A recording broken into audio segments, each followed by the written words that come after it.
So yung topic natin na yun ng shirk, our topic for tonight is pinakamalaking kasalanan, pinakamalaking sin or kasalanan sa Tagalog, pinakamalaking kasalanan ang shirk. Kaya sa Biblia, ano yung unang utos? Wag na ko sambahin maliban sa akin. So kung samba sa isang Diyos, kung ano yung opposite, samba sa Diyos-Diyusan. Kaya yung pangalawang utos, ano yun?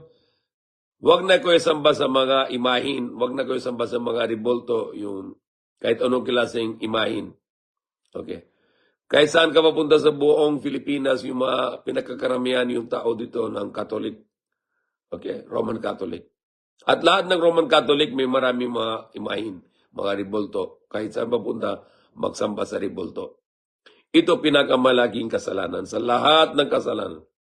Itong samba sa mga Diyos-Diyusan, samba sa mga ribolto, ito mas malaking kasalanan pa kaysa patay ng tao. Dahil lang ito masama na ginawa para sa Diyos na samba sa ibang Diyos maliban sa isang Diyos, yung tunay ng Diyos, yung tagapaglikha.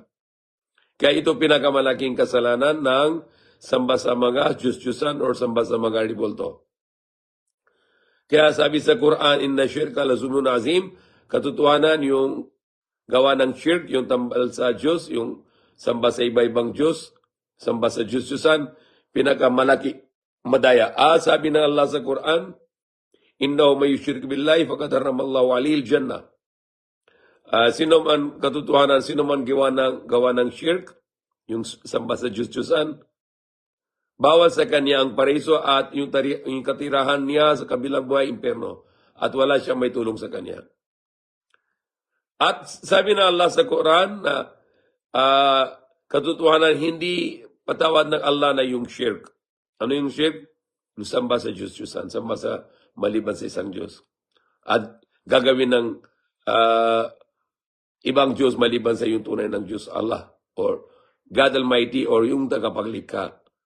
Kahit sa Biblia na yung pangalan ng tunay ng Diyos, Allah pa rin niya. Kung may translate nila, gagawin sila God or Diyos or iba-ibang salita, iba-ibang translation. But yung sa manuscript ng Biblia, lahat ng yung mga original scripture dati, pangalan Allah pa rin. Kahit na yun sa Palestine, yun ang lugar ni Prophet Jesus.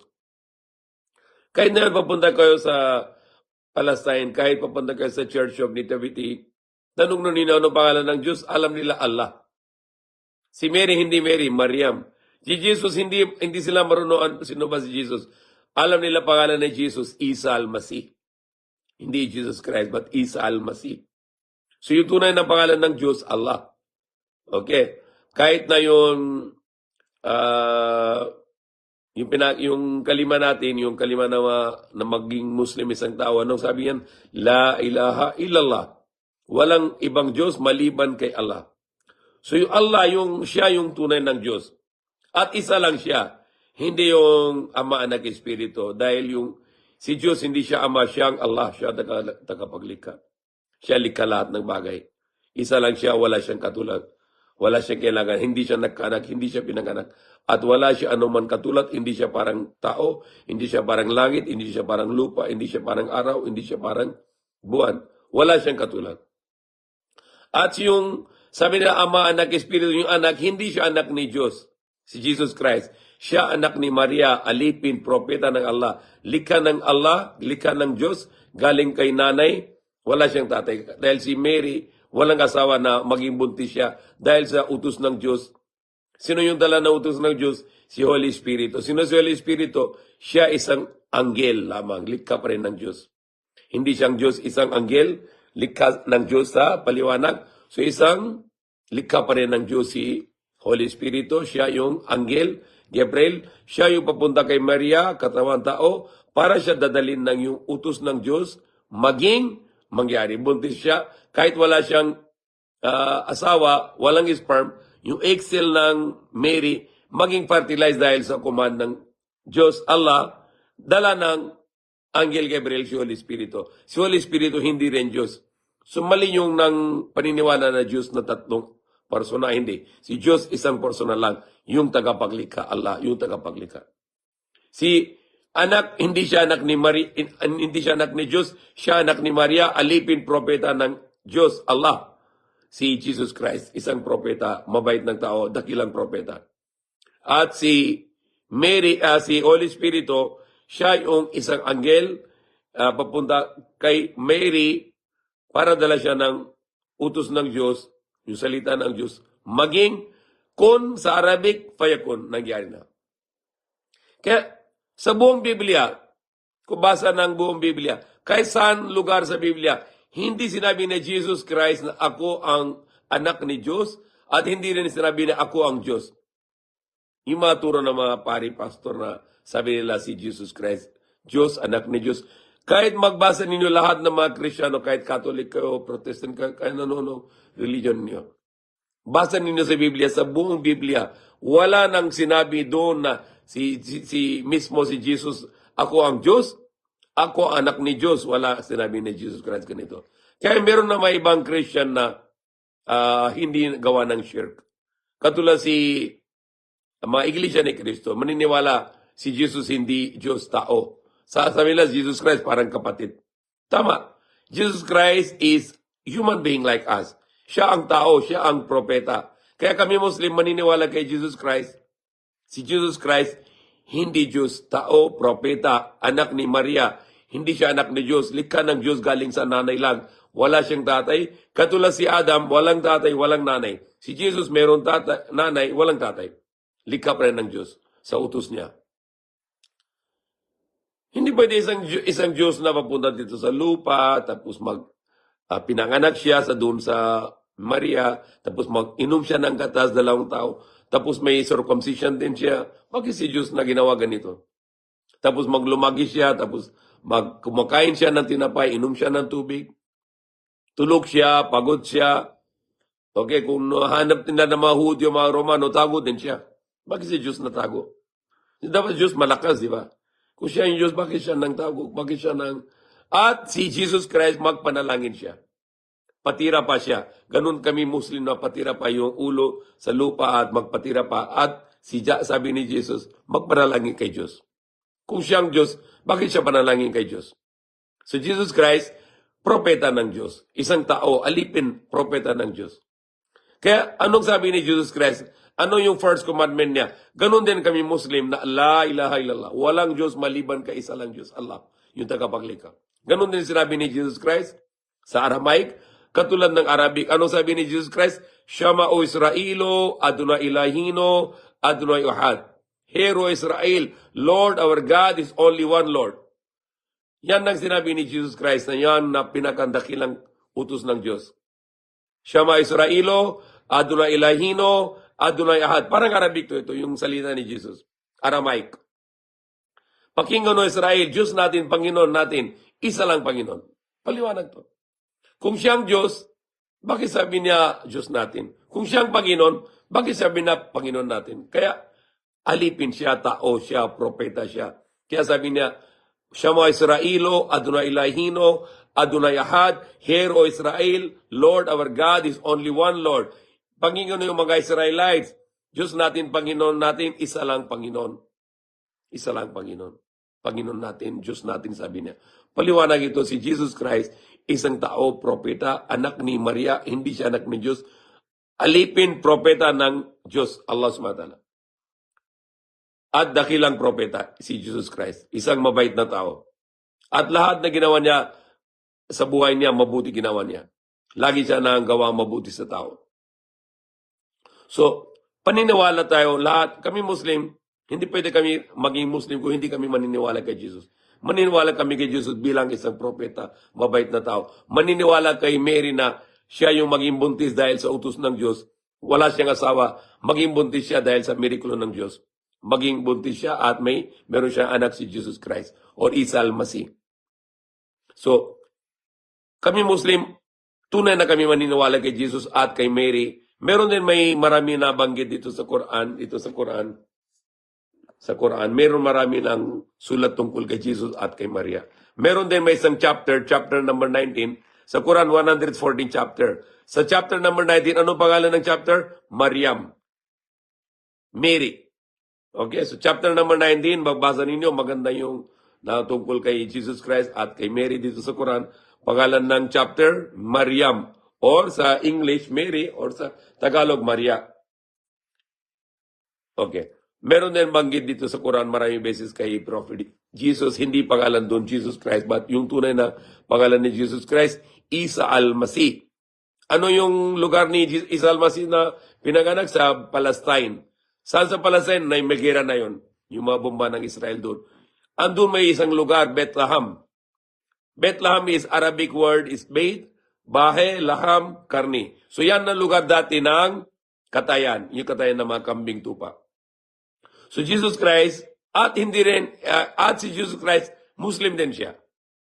Dahil na kung itsura niya parang Muslim, may bigoti, may long, yung mga mahabang damit, at may, kung may bati siya sa tao, Assalamualaikum, at kung magdasal siya, maghugas siya, ganun din kami Muslim. At kung magdasal siya, magpatira pa siya yung ulo sa, yung mukha sa lupa, patira pa. Kami Muslim, ganun din yung dasal. At mag-fasting siya buong araw, walang kain, walang inom. Lahat na ginawa ni Prophet Jesus, Islam. At sabi niya yung kaligtasan sa kabilang buhay papunta sa paraiso, hindi sa impyerno. Ano sabi niya? Hindi sabi na yung dugo niya o yung, no, hindi sinabi niya ganun. Yan sinabi ni Pablo, isang Romano. Ano sabi ni Jesus Christ? If you want to go to kingdom of heaven, keep the commandments. Kung gusto niya mapunta sa langit, sa paraiso, sumunod kayo sa utos ng Diyos. Mautos ng Diyos.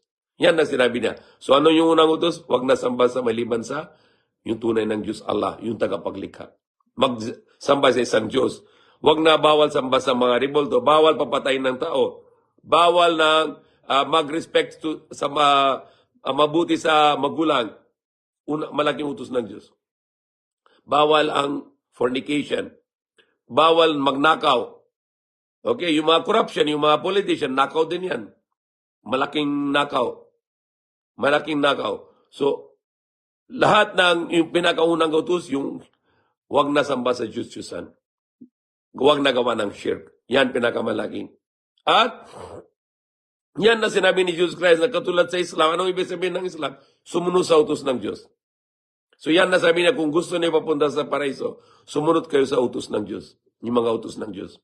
Para pupunta sa paraiso, hindi sa impyerno sa kabilang buhay. Yung kabilang buhay natin, walang hanggang. Kahit ilang milyon yung taon, hindi maubos yung kabilang buhay. Dapat lahat tayo samba sa isang Diyos at hindi gagawin ng shirk. Para pupunta tayo sa kabilang buhay sa paraiso at hindi sa impyerno. So, si Jesus Christ, ano yung dala niya? Islam. Sumunod sa mga utos ng Diyos. Ganon din si Prophet Abraham. Sumunod sa utos ng Diyos. Si Jesus Christ, anak ni Abraham. Si Prophet Muhammad, anak ni Abraham din. Anong relation ni Prophet Jesus si Prophet Muhammad? Si Prophet Muhammad, huling propeta. Yung bago kay Prophet Muhammad, si Jesus Christ ang propeta. At galing sila kay Abraham. Dahil si Abraham, meron isang asawa ni Abraham, Sarah. Yung anak ni Sarah, Isaac. At yung Isaac, anak niya, Jacob or Jacob. Yung Jacob, pangalan niya Israel. Yung 12 anak ni Israel, sila na maging Bani Israel. Ang kanang Israel, yung tribes of Israel. Si Prophet Muhammad, si Prophet Abraham, meron isang asawa Hagar. Yung anak ni Hagar, Ismail. Yung Ismail doon lumaki sa Arabia, doon galing Prophet Muhammad. So, Ismail at Ishak, magkapatid. Yung nanay ni Ismail, Hagar, nanay ni Isaac, Sarah, nanay niya, Ismail, Hagar. So, magkapatid sila. So, yung generation nila, kapatid generation. So, Jesus Christ and Prophet Muhammad, they are from the pinsan generation. They are from the cousin generation. So, Prophet Jesus and Prophet Muhammad, parang pinsan. Dahil galing kay Abraham din. Okay, so, si huling propeta si Muhammad. So, anong ibig sabihin? La ilaha illallah. Walang ibang Diyos maliban kay Allah.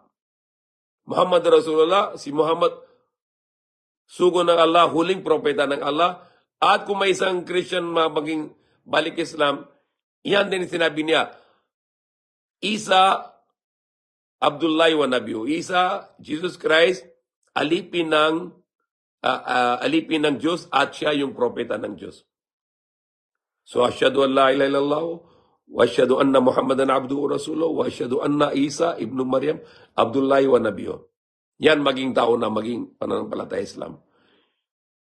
Walang ibang Diyos maliban kay Allah, yung tagapaglikha, at si Prophet Muhammad, siyang huling propeta ng Allah, messenger of Allah, sugo ng Allah, at si Prophet Jesus, hindi Diyos, hindi anak ni Diyos, alipin at propeta ng Allah, si Holy Spirito, isang anghel lamang siya, si Jesus Christ, anak ni Maria, hindi siya anak ni Diyos. Si Diyos walang anak, walang katulad, walang shirk.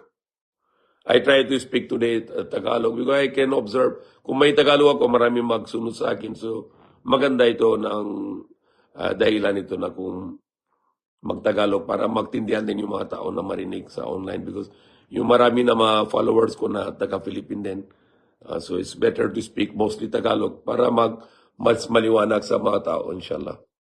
Okay, yung tanong ni Ustad Umar Abdul Karim Karan, Assalamualaikum Sheikh, si Ibrahim Arabo Bopa, si Ibrahim ba Arabo? Si Ibrahim, tatay ng Arabo, at si Ibrahim, tatay ng mga Hudyo, tatay ng mga lahat ng Palestine at yung sa Arabia. Okay?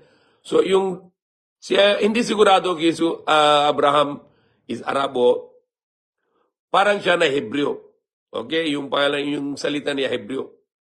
Kaya yung isang pamilya niya dun sa Israel, sa Palestine, magsalita nila Arabic, Hebrew, susunod sila na maging Aramaic. Palitan na yung Hebrew sa Aramaic. Yung si Ismail, doon siya lumaki sa Arabia, sa Makkah, at papunta doon yung tribo galing sa Yemen, Banu Juram, sila yung magsalita ng Arabic, kaya si Ismail maging speaking na Arabic. So si Abraham, ano yung alam ko sa knowledge ko na si Hebrew pangalan yung salita niya. At Hebrew at Aramaic, Arabic, parehos. Symmetric language. May kahawit. Okay, so, katulad yung sa Hebrew, ano yung bati? Shalom. Ano yung bati sa Aramaic, yung salita ni Jesus? Shalom. Ano yung sa Arabic? Salita ni Ismail? Salam din. So, parang hindi malayo. Okay? But yung Hebrew, yung Aramaic, hindi nagamit na yun sa mundo. But Arabic is the number one language sa buong mundo. Kahit ilan saan ka papunta sa buong mundo, may gamit ng Arabic, okay? So, si Abraham galing sa Babylon, yung lugar na yun sa Iraq, okay? At salita niya, baka marunod din siya salita ng Arabic, kaya yung lagi magkausap sa anak ni Ismail, at marunod din siya na yung salita ng Hebrew. Hindi malayo yung salita ng Hebrew at yung salita ng Arabic. Allahu alam. Si Pablo ba isang apostol? Hindi. Si Pablo, na dati siya na papatay ng mga followers ni Jesus Christ.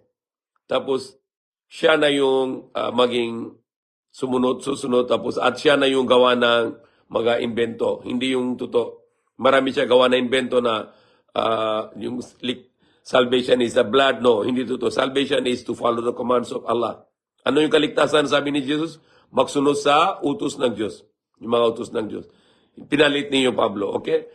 Si Pablo dadalhin siya na original sin, hindi sa Bible yung original sin. You shall pay what you do, okay? The Father will not pay the iniquity of the Son, and Son will not pay the iniquity of the Father. The soul shall sin, shall die. Sino yung gawa ng masama? Siya yung may iparusa. Okay? Yan ang sistema ng Diyos. But sabi ni yung Pablo, si original sin, lahat ng pinanganak may kasalanan. Hindi tama. Mali yun. Dahil lahat na pinanganak, walang kasalanan. Dahil yung bata, walang kasalanan. Kaya yung tanong ko sa mga Katolik, na bakit yung pinakamalaking Catholic simbahan doon sa Quiapo Church, bakit nabenta na doon yung gamot para sa laglag, para sa abortion? Dahil ito, malaking kasalanan, patay na mga bata na walang kasalanan. Okay, yung mga bata na abort, yung mga laglag, walang kasalanan nila. Bakit na mamatay nila? Tapos bakit na yung benta sa labas ng Catholic Church At sa Biblia, malaking kasalanan ang papatay ng tao. Bakit yung benta ng gamot para sa paglaglag na yung mga bata na walang kasalanan? Okay. So ito malaking kasalanan. Dapat hindi napayag na benta ng mga gamot ng abortion, yung gamot na paglaglag, doon sa labas ng simbahan ng Katoliko, na pinakamalaking simbahan ng Katoliko sa buong Pilipinas. Okay, so ito hindi maganda na dahil ito marang papatay ng mga bata sa tiyan ng nanay na walang kasalanan niya. Zero sin. May tanong dito, okay lang po ba maglagay ng display image of people sa store ng barbershop? Yung mga picture, yung mga poster na ano gusto na haircut.